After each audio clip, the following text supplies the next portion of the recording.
Salut, je vous donne 5 mots, essayez de trouver leurs points communs.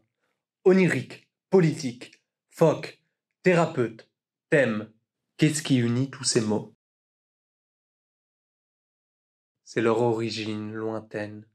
Il y a 2500 ans, oneiros, politikos, phoque, thérapeutes, théma.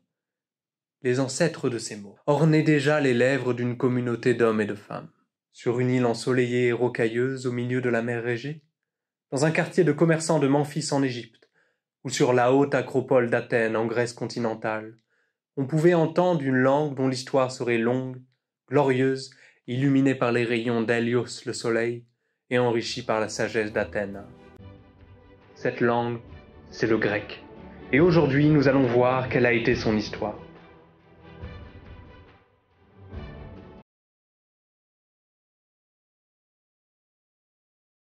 Des pasteurs indo-européens, habitant des steppes de l'Eurasie, descendirent vers le sud, vers la mer, Thalassa.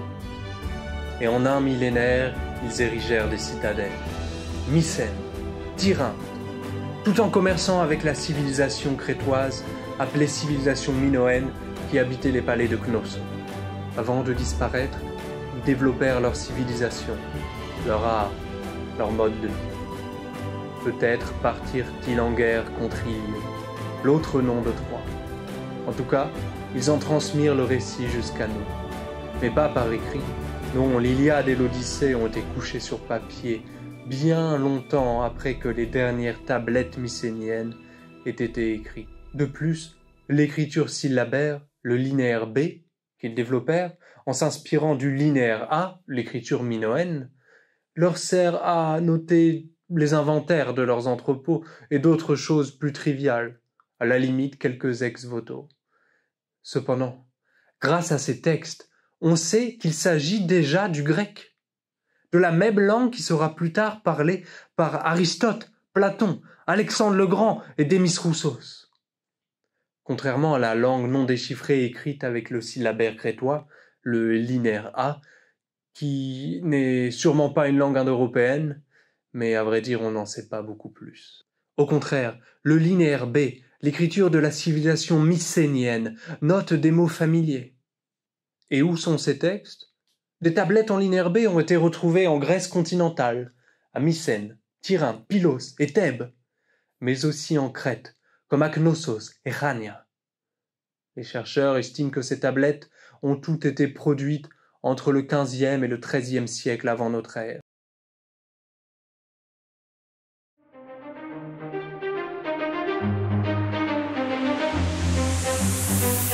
Certains changements qui différencient la langue grecque des autres langues indo-européennes étaient déjà en place dans cette langue mycénienne. Ainsi, entre deux voyelles ou bien en début de mot, un S devient H, noté H. Par exemple, l'indo-européen Soul devient Helios et non pas Celios. L'espèce d'apostrophe inversée sur le H indique l'esprit rude et était prononcé comme un H en anglais. Notons que l'indo-européen Soul a donné le russe Sons et le latin Sol, qui ont eux conservé leur S initial. Ensuite, toutes les consonnes sonores aspirées de l'indo-européen, B, D, G, notons qu'il y a débat sur la prononciation exacte, ont perdu leur sonorisation et sont devenues les sourdes aspirées, P, T, K, notées en grec avec phi, θ et chi. Donc par exemple, Guermos, en indo-européen, devient thermos. En sanskrit, cela donne garma avec une aspirée toujours sonore, et en germanique, warmaz, d'où l'anglais warm. Aussi, un i initial devient dz, comme dans l'indo-européen, yugom, le joug, qui devient zugon, prononcé plutôt zdugon à l'époque classique. Dans d'autres langues indo-européennes, cela reste une semi-voyelle ye, comme dans l'anglais yoke et le latin iucum.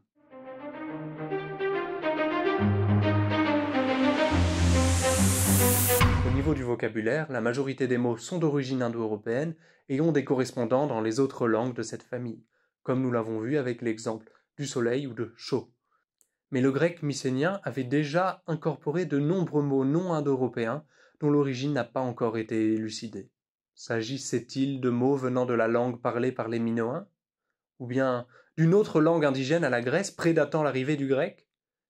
Est-ce la langue parlée par les Pélages, mentionnée par les auteurs grecs eux-mêmes comme Hérodote?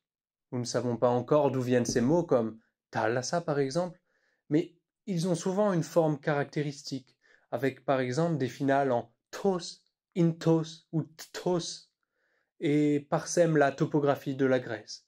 Corinthos, Corinthe, Tyrins, avec son ns final, inhabituel en grec, Tyrinthe, ou même à Athènes, le mont Lycabète, Lycabètos. Les Athéniens considéraient d'ailleurs les Pélages comme les anciens habitants d'Athènes. Cependant, quelques signes du linéaire B notent des sons ignorés du grec classique. Ainsi, le grec mycénien, noté sur ses tablettes, avec le signe translittéré pour nous Q, un son hérité de l'indo-européen, que, gue ou gue, et qui devait se prononcer à l'arrière de la bouche quelque chose comme que. En grec plus tardif, ce son aura disparu et sera devenu une autre consonne.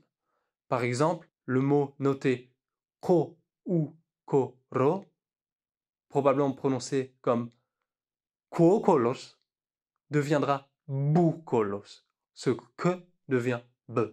Il peut aussi devenir, selon le contexte, d'autres consonnes. Le son w était aussi représenté par un symbole translittéré w, comme dans le mot wanaka, le chef. Ce son s'amuse parfois, parfois non, en grec homérique, mais en grec classique il a totalement disparu, et wanaka devient anax.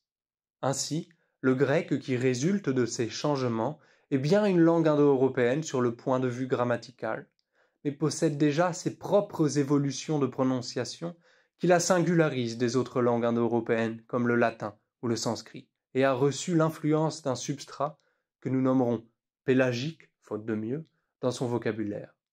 Cette langue donc dite mycénienne est, avec le hittite et le sanskrit védique, un des témoignages les plus anciens d'une langue indo-européenne. Figurez-vous qu'elle était parlée à la même époque où régnait Ramsès II lui-même. Et c'est grâce à ce témoignage si ancien que l'on peut avoir un aperçu de l'évolution du grec pendant plus de 3500 ans, jusqu'au grec moderne encore parlé aujourd'hui.